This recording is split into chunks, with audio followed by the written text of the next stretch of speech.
Good evening, everyone. Here it's evening. It's getting darker here. Well, thanks, Florian, for introducing the background of the forest sector outlook study. I was given the impossible task to present it in 10 minutes, which I will not manage. So I will just give you some highlights and just hope that you will have enough information and be curious to the results, so you either order the printed version, as I just heard is available, or go online to check the rest of the contents.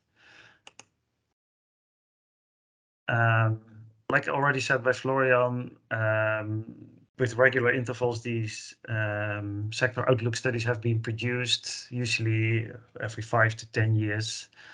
Led by the UNECE FAO Timber section in Geneva. This study covers all in one study Europe, Northern America, the Russian Federation, the other parts of Europe, but also the rest of the world. In the previous round, there was a separate outlook study for European region. There was a separate outlook for the North American region. There was a separate study on the Russian Federation. But then we found that all these separate outlook studies have in common that they are not islands, but they communicate with each other. And partly we used similar models, but using same background scenarios from the UNFCCC scenarios. And then we discussed that in the next study, we thought it would be nice to also see how these regions cooperate together. And I think that greatly enhances the study, but also shows that not the regions don't operate on their own, but they really are connected. So the projections reach until 2040. So the objective of the forest sector outlook study is really to provide support for decisions in the UNECE region for any policymaker that is interested in not only like their own country or their own region, but also in connection to what's happening in the rest of the world. So it intends to contribute to evidence-based policy formulation and decision making.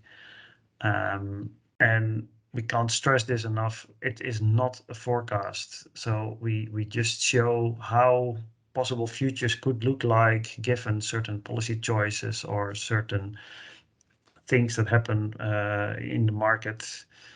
So we don't say this is how it will look like in 2040. And well, one example is, of course, that by the time we were supposed to finish the study, Corona started and the outlooks looked differently, and such things keep on happening. But still, we hope that you have some view on how certain developments can influence or work out in the future. So this study is focused on effects of structural changes in the region or in the world, and also a lot of focus on climate change. So basically, we used a combination of scenario modeling, applying the GFPM model, and combined with literature review to answer these questions. So as I said before, this is the first study that covers the whole UNECE region in one study. And also what we think is that this gives a kind of background or outline, and then you can look at individual countries or regions and then see how external factors would influence the patterns, the trade patterns, and then you can still look with more in-depth studies to your own region. So we had a long process of like what kind of scenarios should we include and what kind of questions should be answered. So we did some surveys with all the people involved in the team and all the countries. And basically we selected two key areas of interest that we really worked on. Like we asked them to rank in the importance. So these key areas are the effects of structural changes on the forest sector and effects of climate change. And within these key areas, we have these 6 questions on how different demand changes would work out on the markets, how different supply changes would work out, and then the issue on globalization versus more regionalization. And then in the climate change, we looked at how the forest would be affected by climate change, but also how the forest could contribute to mitigate climate change, and also how the forest should be adapted. And well, I could talk quite a long time about any of these questions. I will just show you one example and later on, and then I hope you can read the rest in the report.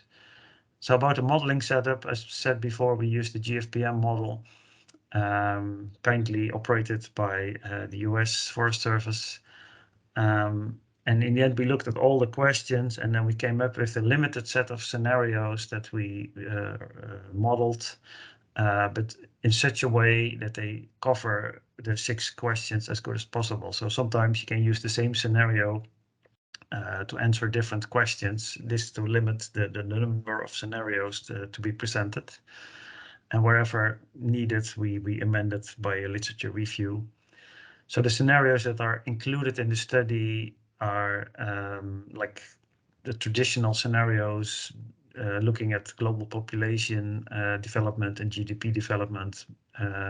Well, for the more technical people, SSP 2, 3, and 5 are included. Then we have one scenario where we looked at if the demand in China would really increase a lot, how this would affect the markets. We have another one having a similar scenario, but then basically in Europe and Russia. We have one scenario where we look, what if the wood-based textiles would really pick up, and how would that affect the markets? We look at the increase of forest area by 10% scenario, more plantations outside the region, and for the first time, I think there was climate change changes in productivity were implemented in the model system, and see how this worked out. So all the detailed outputs will be made available. I think there will be a report even like explaining more on the modeling side, and there's many of these graphs. I will not show you many graphs today, but just to show by region, we have like all the production, consumption data, prices, and so on. And I think they are available for each individual country as well, and they will be made available somehow for further study and inclusion in country studies. I would just highlight one of the questions that we were looking at. So how would different demand changes affect the product markets? So the first demand changes scenarios we have is this GDP and population development. So they differ in the level of GDP